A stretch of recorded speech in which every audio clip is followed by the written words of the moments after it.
سلام بچه، به اولین ویدیوی چنل آرتیکال روم خیلی خوش اومدین. میریم سراغ اصل موضوع، بحث زیبامون یعنی ساخت انیمیشن. آره، اولین پروژه‌مون. خب اولین پروژه‌مون ساخت انیمیشنه، اما چه انیمیشنی که بسیار ساده است. انیمیشن FPS، یعنی انیمیشن مثلا شلیک کردن، خشاب کردن یا هر چیز دیگه ای قرار داخل این سری یاد بگیریم.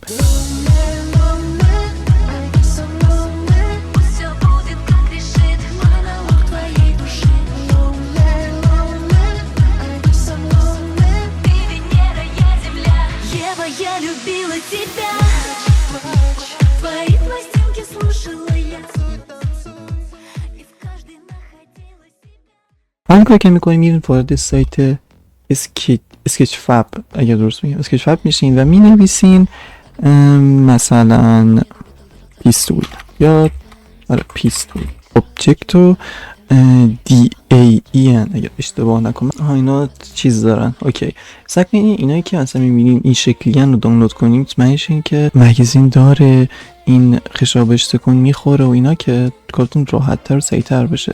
وای این مال بازی آپارتمنت بود. چی بود؟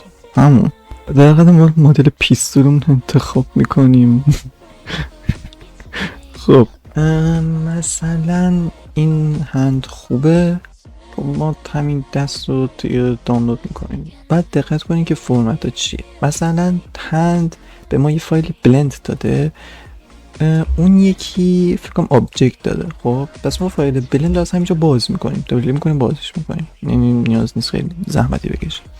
خب حالا اینجا خودش یه فایل آماده بهمون میده. ریگ میشه همین دایره یا این دایره یا بهش میگن ریگ. خیلی ریگایی که درست شد اندرین روش گذاشته خیلی ریگای خوبیه. و حالا ما میخوایم پیستول رو اد بدیم. قبل از اینکه بخوام کاری بکنم من از داخل فایل ایمپورت fbx دانلود پیستول 9 mm. خب این از پیستول ما که اینجاست. اینا خب فقط قبلش بدونیم همیشه اوکیه. این آره گرنگش کش نمیشه، پیستول چیز داره. اوکی بس تو رو لازم ندارم. این از پیستولمون. فقط قبلش بریم تکسچر آیا داره یا نه. تو رو با تکسچر داشته باشه. تکسچر نداره. خب اشکال نداره. ما اینجا حالا باید تکسچر اد بدیم.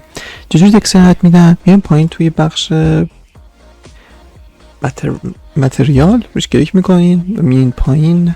وقتی ما این پایین یه بیس کالر پیدا میکنین، رو بیس کالر کلیک میکنین، میرین توی ایمیج تکسچر. وقتی توی ایمیج تکسچر رو زدین از اینجا این فایل رو میزنید و حالا اون فایلتون رو وقتی پیدا کردین مثلا پیستولت دیگه تو سورسش نمیره، میرین داخل تکسچر دیگه اضافه کردین رو نوشته. مثلا این چی نوشته های پیستول پیدا میکنه، های پیستول کالر. خودش تکسچر رو خیلی اضافه کرده. این اصلا خودش تکسچرهای قشنگی هم دارن، یعنی اضافه میکنن. واو هیل نابر، اینا که تکسچر نداره. خب الان بچه پیستول ما یه باگی داره. من نمیتونم اینو تکون بدم. چرا؟ چون اگر مثلا من همش رو انتخاب کنم و اینو تکون بدم، میبینید این شکلی میشه، جدا میشه. خب یه راه واسه دور دادن این هست. راه دور دادنش اینه که شما میرین داخل بخش اد رو میزنین، میرید توی empty و اینجا یه دونه plain x یا arrow یا هر چی که دوست داشتین هست. مثلا plain x رو میشه استفاده میکنم. plain میذارم درست بگم plain x هر چی هست میذارین رو دستش. اینجا من اینجا میذارم چون عادتمه، بگن باید در واقع اینجا باشه، باید پایین باشه. من اینجا میذارم، گردنم کلفته. وقتی اینو اینجا گذاشتین رو پیستول کلیک میکنین و میرین داخل بخش چی بود اسمش؟ من یادم رفت. برو اونور. مرسی، لازمت نداریم بدبخت. constraint properties میرین داخل اینجا و add object constraint رو میزنین. بعد روی child off حالا هر چی آقا من نه انگلیسی بد عادت من جواب رو کلیک میکنین. حالا از اینجا این قطبه رو میزنید، بعد روی object empty کلیک میکنید. این کار رو واسه همه چیزا انجام میدین، همه بخشای پیستول. حالا الان تست میکنیم ببینیم چجوریه. الان من حالا اگه اینو تکونش بدم خیلی اوکی تر تکون میخوره و حالا میتونم تکونش بدم. فکر کنم این سایز اوکی باشه. رو ریکارتون کلیک میکنید. وقتی کلیک کردین اپ بالا بخش آبجکت مود رو به پوز مود تغییر میدین، یا اینکه از اینجا میرین توی بخش انیمیتد. اینجا میتونین انیمیشن رو میتونین اوکی کنین. واسه شما یه شکل دیگه است، اما خب این گلاوز بلندرش ریده داشتم میگفتم. به نقل پوز مود از اینجا دیگه حالا میتونین اینا رو تغییر بدین. یعنی شروع شد. فاینالی رسیدیم به بخش انیمیت کردن. یو می واتساپ. ما نیاز داریم به دوربین، چون من باید ببینم که من دارم دستم چجوری انیمیت میکنم. ادو میزنم کامرا، حالا کامرا رو وقتی رو این کلیک میکنم، حالا کنترل و اون دکمه پایین اسم رو میزنم. بعد حالا میتونم تکون بدم اینو، میتونم اینو دوربین رو تکون خودم میتونم تکونش بدم. خب میبرم جایی که نیاز دارم. من مثلا اینجا به نظر من جایگاه خوبیه. حالا وقتی اینجا رفتم حواستون باشه اینم آن باشه، اینم حتما آن باشه این. خب وقتی من رفتین یه توصیه دارم، اینکه از داخل ویندوز نیو ویندوز بزنید، از اینجا این دوربین رو بزنید. اگر مانیتور دوم دارین بفرستین داخل مانیتور دومتون. اگر ندارین مثل قدیم من میتونین کار کنین، اینو بیارین اینجا. بعد اینجوری مثلا به کارام میرسیدم. یه جوری میشد اینو به اینجا گذاشته، ولی الان اصلا یادم نمیاد چه جوری میشد. من انقدر دیگه سول شدم از مانیتور دوم استفاده کردم دیگه اصلا اینا رو یادم رفت. خب من اول پیستول رو میارم، من اینو اینجا باید قرار بدم. اوکی، اندازه پیستول خوبه. جوری که پیستول گرفته میشه رو سعی کنین اول تنظیم کنین. مثلا بچه اگر میخواین مثلا اینو اینجوری تکون میدین و مثلا میبینین که زاویه‌اش اوکی نیست، میتونین جی رو بزنید بعد اینو اینجوری تکون بدین. بیشتر اینه دیگه خیلی ممکنه بد بشه واسه این. بعد اگر از جی استفاده میکنین خیلی دقت کنین. من از روتیت خالی استفاده میکنم. همینجا اینو بزنید میاره. من از روتیت خالی استفاده میکنم. انگشت اشاره که میدونین دیگه باید روی بخش شلیک ماجرا باشه، باید یکم خم شه. اینم بگم انگشت اشاره فقط این تیکه اولش فقط چپ و راست میشه. حواستون به موضوع باشه، اینو نمیتونین چپ و راستش کنین، این فقط بال پایین میشه.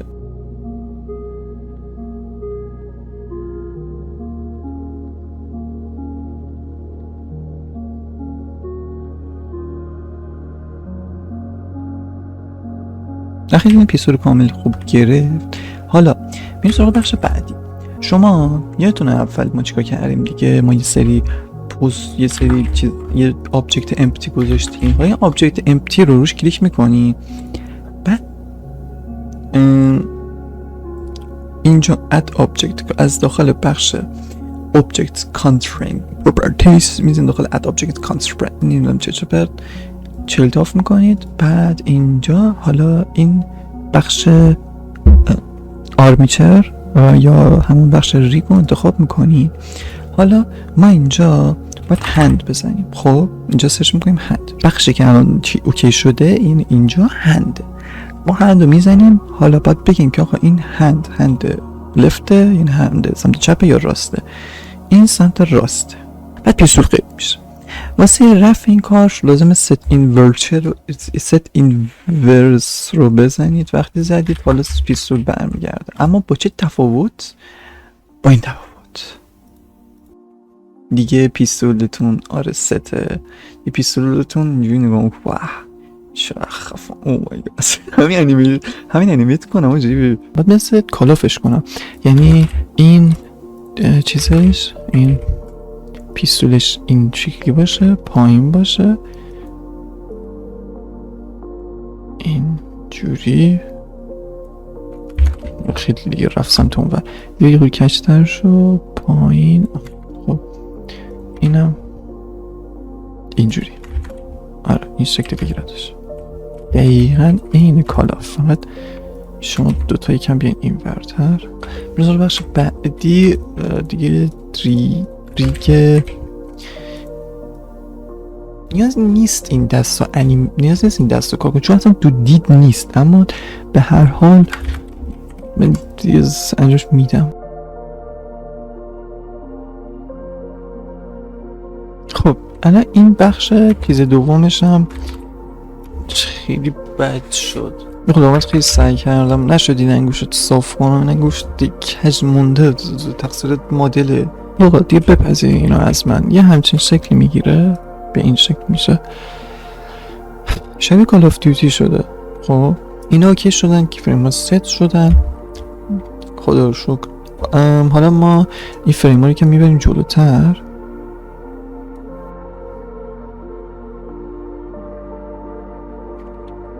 میارم پایین تر. خب یه همچین شکلی باید بشه، چون کال آف دیوتی ها اکثر همچین شکلی. بذار من گریز مود باز کنم آجی، با هم یه تستی بکنیم. در قدم اول همونطور که میبینین یه حالت هیچ کار نکردنه، یعنی حالت عادی. یکی حالت نگاه کردنشه، بعدی تیر زدن، بعدی ریلود کردن با خشاب حدوداً پر، بعدی ریلود کردن با اشتراک کردن خالی. این شکلی. اما من یه جور دیگه قرار ریلود کنم. این شکلی من قرار ریلود کنم. حالا ما اتفاقی که میخوایم بیفته اینه که وقتی اسپیس میزنه از جا بیاد بالا. خب اما خب همونطور که میبینی اینجوری بالا آمدن که زیاده یا دیفالته. خب کاری که ما میکنیم اینه که ما چند تا کار میکنیم. این که مثلا بخواد سریعتر بیاد بالا، مثلا اینجوری. خب اما خب سریعتر بیاد بالا به معنی نیست که دیگه هیچی نداشته باشه، یعنی فقط سریع بیاد بالا.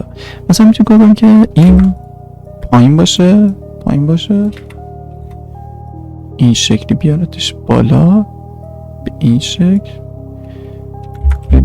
بیا خب سکو یه دقیقه بخشید. ما این کاری کنیم که این خاصیت اولیشو از دست نده.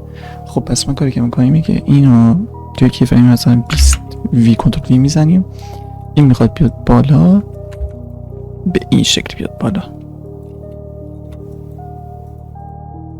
اما این از اینجا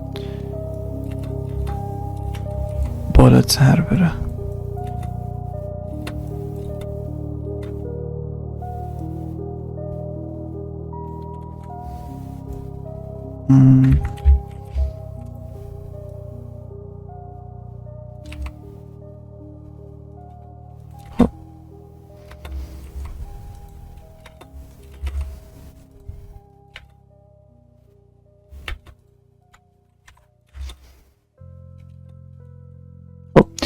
اما مثلا به این شکل شد. کاری که من کردم اینه که خب چند تا کیفریم ساده انداختم. اما کیفرمی که سمت پایینه، کیفریم بعدی کیفرمی که یکم میاد بالاتر و پیستول به سمت پایین، همون پایین هدایت میشه، هم پایین میمونه. کیفریم بعدی اینجوریه که میاد لاین وسط، ولی خب پیستول رو حالت وسط تر میگیره. کیفریم بعدی اینجوریه که دیگه حالت ثابت عادی خودشو حفظ میکنه، یعنی همون حالتی که ما اولین کاری که کردیم که فریم رو ست کردیم، اولین کاری که کردیم، اولین انیمیتی که انجام دادیم و بود و همون رو حفظ میکنه. لاین بعدی اینجوریه که دیگه حالت بیکار بودنش فعال میشه، یعنی حالتی که کاری دیگه نمیکنه. مثلا اینجا دیگه تو کیفریم 20 پیستول در اومده، از این به بعد دیگه فقط تکون میخوره. اصلا باشین تا لاین 100 ما در آوردن پیستول انجام دادیم. حالا میریم سراغ بخش بعدی، میشه حالت آیدل. حالا باید کنیم که آیدل، حالا آفرش که آیدلش رو روشن کنیم. خب تو کیفریم 100 حالا اینجا آیدلش روشن میشه. تو کیفریم 100 ما میگیم که ما به دست سمت چپ دیگه احتیاجی نداریم، دست سمت چپ دیگه بعد بره. حالا مثل سمت راست بیاد بالا.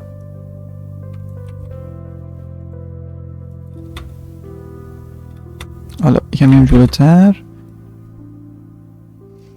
این شکل یکم تکون بخوره که واقعی تر به نظر برسه، انگار دستش داره تکون میخوره.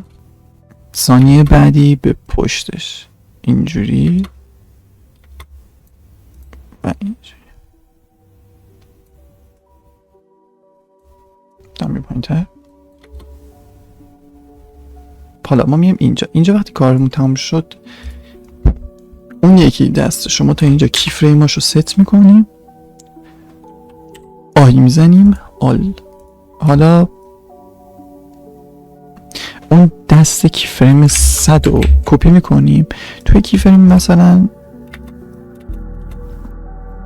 425 وی کنترل وی میزنیم که بره همونجا.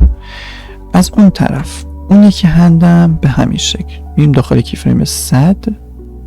وقتی رفتیم اینو کپی میکنیم کیفریم 425 کنترل وی میزنیم. خب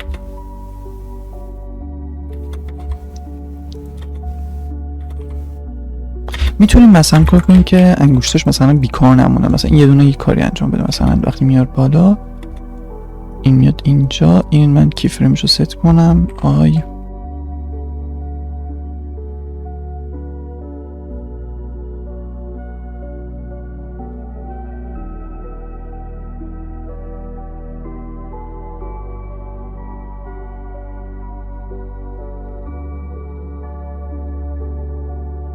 این از آیدیال.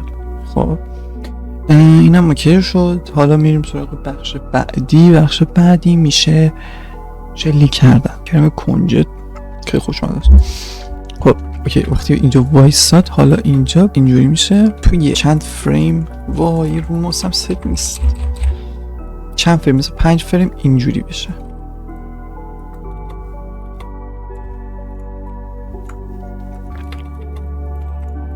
یا زودتر.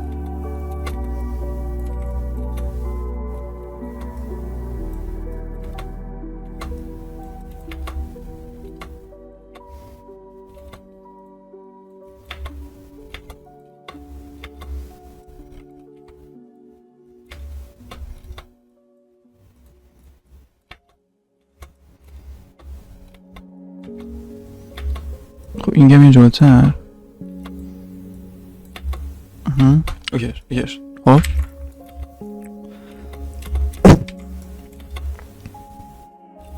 خب اینجا تیر میزنه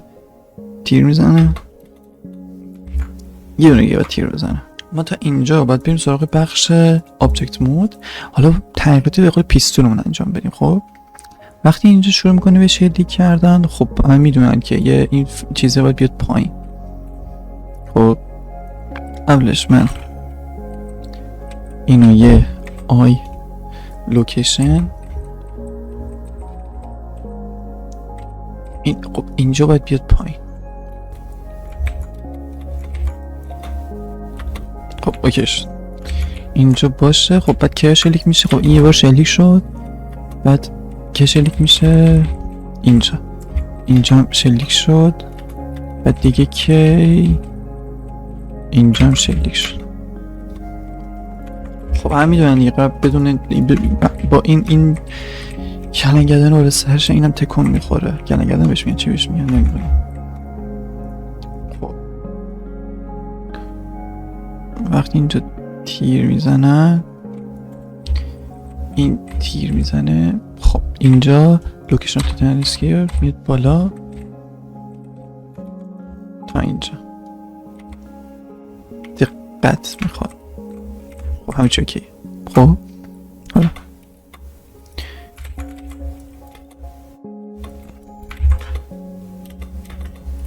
خب این جلو اینجا. خب اینجا شد.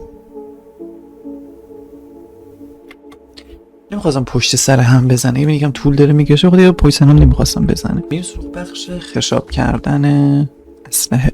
خب خشاب کردن به این صورت. این تیر میزنه. تیر زد. خب اینجا شروع کنه به خشاب کردن. واسه این من کار میکنم که این خودش مگزینا رو برداره. خب وقتی انیمیشن اینو انجام شد این قبلش من اینو حتما یه آی میزنم. حالا اینجا دستشو میارم بالا، اما این باید کچه به این شکل. این یکی باید بره این خمشو زیرش. خب این میاد اینجا.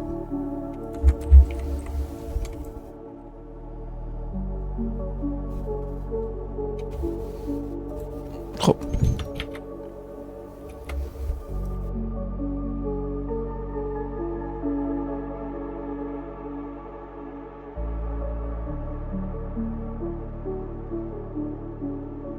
خشابو در میاره. بعد اینجا دیگه باید جایگذاری کنی، یعنی وقتی طول بکشه. خب حالا ما اینجا این دوباره داخل بخش آبجکت مود، اینجا حالا مگزین رو باید در بیاریم. وقتی شلیک میکنه اینجا این insert key frame کو insert key frame location rotate and scale. خب حالا اینجا بچه‌ها میریم سراغ بخش جدید. ما میریم داخل این بخش. بعد یادتونه دیگه ما اینو با چی ست کردیم؟ اینو با دست سمت راست ست کردیم. حالا ما اد آبجکت میکنیم، اینو حالا با دست سمت چپ ما ست میکنیم. میاریم اینجا این hand left. خب ست هم میکنیم. اما این الان هم به دست اون ور وصله هم به این ور وصله. می‌بینید تا تکون می‌خواد اینا رو تکون می‌خواد. می‌خوام کار کنیم که توی این موقعیت دیگه با اون کاری نداشته باشه. از داخل این بخش ما این نقطه رو میزنیم. اینو اولش من اینو یه فریم قبل‌تر این نقطه رو فعال می‌کنیم، اینو یه فریم جلوتر، اینو دیگه می‌بریم به سمت 0. حالا یادتون باشه یه فریم میریم قبل‌تر، این اینزر کی فریم حتما می‌کنین. حالا یه فریم میریم جلوتر، حالا اینو بیارین جلو، میچسبونین به همون جایی که قبلا بود. خب آره. خب حالا اوکی شد. مگزین این در می و اینو باید بیارم که این فرتر، این باید دستش رو دوکی یاد بکنم. خب پوز مود این ایشون مگزین رو وقتی در میاره نره اینقدر اونوری کم بیرین ورتر این شکلی. آره اینجا کی فریم ست بشه لطفاً. مرسی. حالا اینجا بعد دیگه اینجا بذاره سر جاش دیگه نمیست اینو بیاری جلوتر، دیگه همین جلوتر هم کی فریم قبلی رو ست کن، وی بزن بذار همینجا اینجا دیگه زودتر. و حالا دوباره آبجکت مود پیستول. اون پیستوله وقتی دیگه وارد شد دیگه اون کی فریم قبلی رو اول از همه ما یه فریم قبلتر یه فریم کنه بیشتر. این وقتی وارد میکنه دقیقا همینجا یه دونه کی فریم قبلش میذاریم، اینجا کی فریم رو دوباره برمی‌داریم سراغ 1 میذاریم، بعد کی فریم اینو دوباره به خاطر 1 برش میگردونیم، فقط بعدش اینو اینجا وصل میکنیم. اینو یعنی این کی فریم قبلی و اینجا کنترل وی میزنیم. خب اینجا اینزر کی فریم میکنیم، فریم بعدی اینو اونجا وارد میکنیم، اینجوری میشه.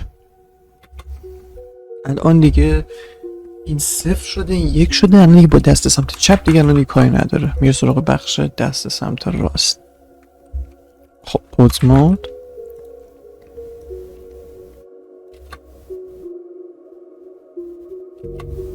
خب وقتی اینو وارد میکنه نباید انقدر دست مثل چلاقا وایسه، این باید دست ها رو یکم بده بالا.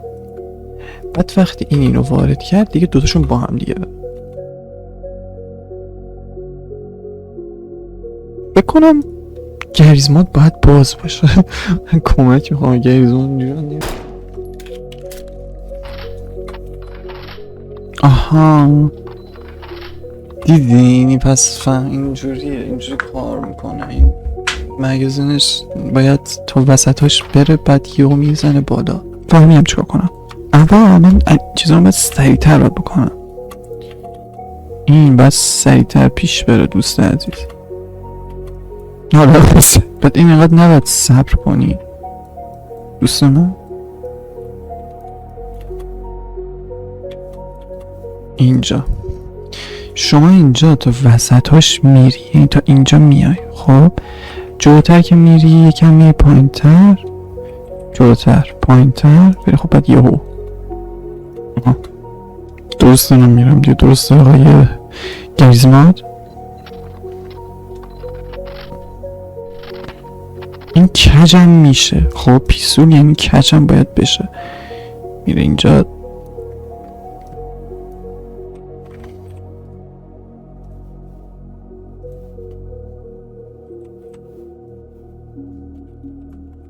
این باید به سمت بالا بره.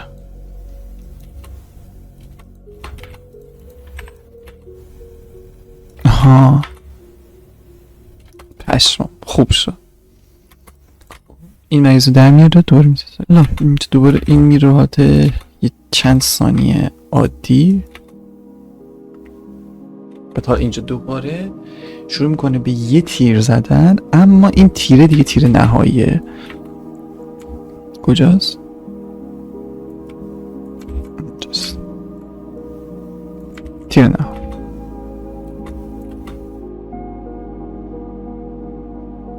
بچه دفعه قبلی که یادتونه این مگزین رو در، اما این دفعه چون تیر خالیه و میدونه خالیه دیگه مگزین رو دیگه در نمیاره.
در میاره و اینجوری. خب اوکی. بعد این وقت اینجوری کرد، این باید بیاد پایین، کم بیاد این بر تام میره این بالا.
یک فریم غیب میشه. خب این شکلیه، ولی این عقب تره.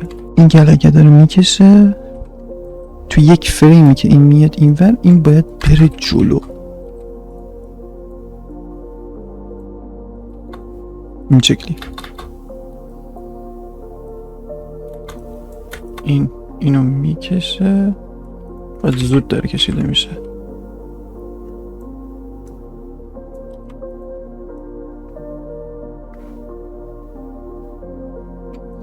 نباید انقدرم زیاد بره جلو، یکم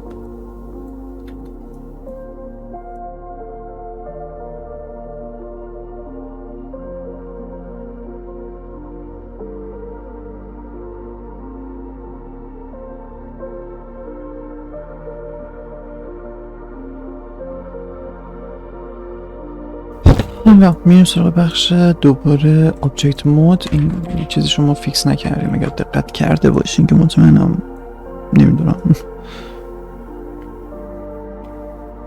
میخواد بکشه. اینجا کیک فریم لوکیشن روتیشن اسکیل میاد عقب، چند فریم میاد عقب.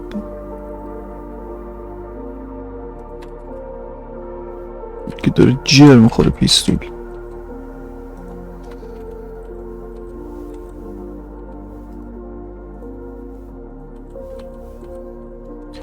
که اینجا دیگه میره سر جاش، میاد اینجا.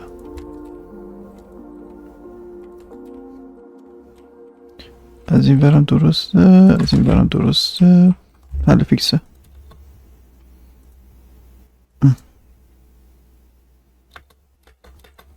حالا هنوز تمام نشده، چون من اگه دقت کرده باشین ما انگشتاشو درست نکردیم، چون انگشتا هم مهمن.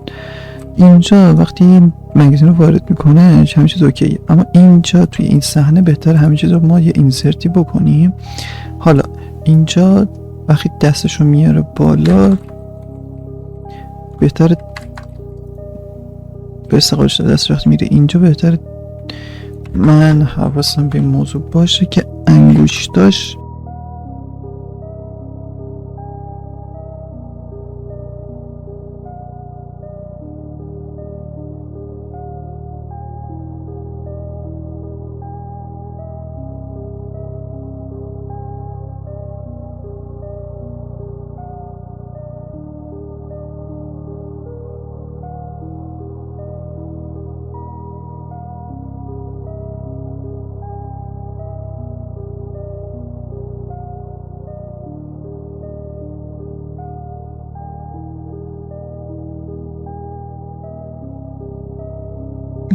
فاینالی حاجی. آی پاره شدم.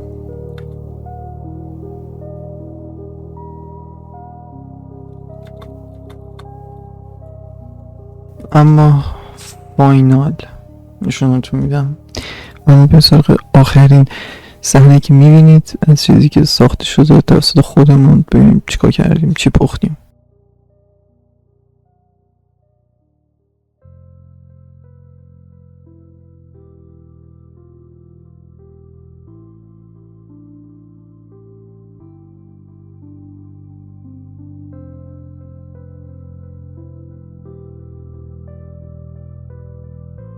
واسه این سکانس و خسته نباشید بچه ها. حالش مینو بگم من پاره شدم، شما نمیدونم. انشالله که روز شب خوبی داشته باشه. شبتون خوش.